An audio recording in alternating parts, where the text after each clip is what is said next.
right there, as you know. Take a listen. And then I said, supposing you brought the light inside the body, which you can do, either through the skin or in some other way. Then I see the disinfectant, where it knocks it out in a minute, 1 minute.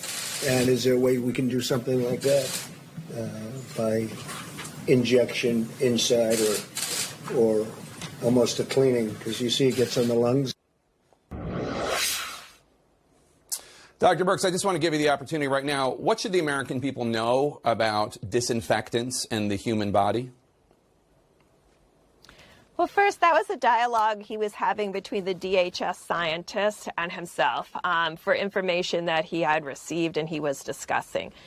We have made it clear, and when he turned to me, I made it clear, and he understood that it was not as a treatment. And I think that kind of dialogue will happen. I think what got lost in there, which is unfortunate, I think, in what happened next is that study was critically important for the American people. And you say, why was that important? Because we had an MIT study just from a few weeks ago that suggests when people are talking and singing, aerosolized virus could be moving forward. What this study showed for the first time is that sunlight can impact that aerosolization outside.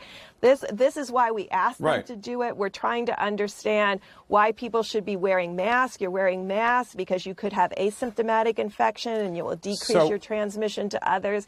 And I think the half-life in the sunlight is very important as we move forward to really understand how we can effectively create decontaminations in different environments. Yeah, no, look, I get it, and I understand the importance of that study that the DHS official was discussing from the lab in Maryland about the effect of sunlight on having, or even more effectively, the life of coronavirus, the effect of disinfectants on non-porous solids like doorknobs. But that's not what the president was musing about. He was talking about ways to take that science and somehow turn it into injecting UV light or disinfectants into the human body, which, as you know, especially with disinfectants, can be lethal.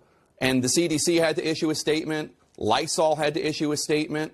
I understand that you're taking a generous approach to this when it comes to President Trump musing aloud, but this is potentially dangerous. I mean, poison control centers got calls from people, and they had to issue statements saying, do not internally use disinfectants. As a doctor, doesn't that bother you that you have to even spend any time discussing this? Well, I think it bothers me that this is still in the news cycle, because I think we're missing the bigger pieces of what we need to be doing as an American people to continue to protect one another. And we should be having that dialogue about asymptomatics. We should be having that dialogue about this unique clotting that we're seeing. And, you know, we're the first country that really had young people to this degree. Italy and Europe is about 8 years older than us as a median age. So this is the first experience of this virus in an open society where we really can understand what's happening to every different age groups. These are the things that we should be talking about and focusing on. So I think as a scientist and a public health official and a researcher, sometimes I worry that we don't get the information to the American people that they need when we continue to bring up something that was from Thursday night. So I think I've answered that question. I think the president made it clear that physicians had to study this.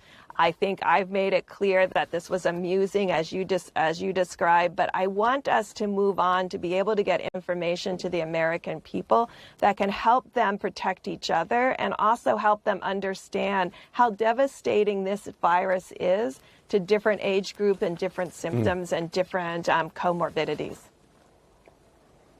Well, I would agree with that. I would say that I think the source of the misinformation is not the news media on this, but Dr. Deborah Birx, we appreciate your coming here and taking our questions, and best of luck with your job. God bless you.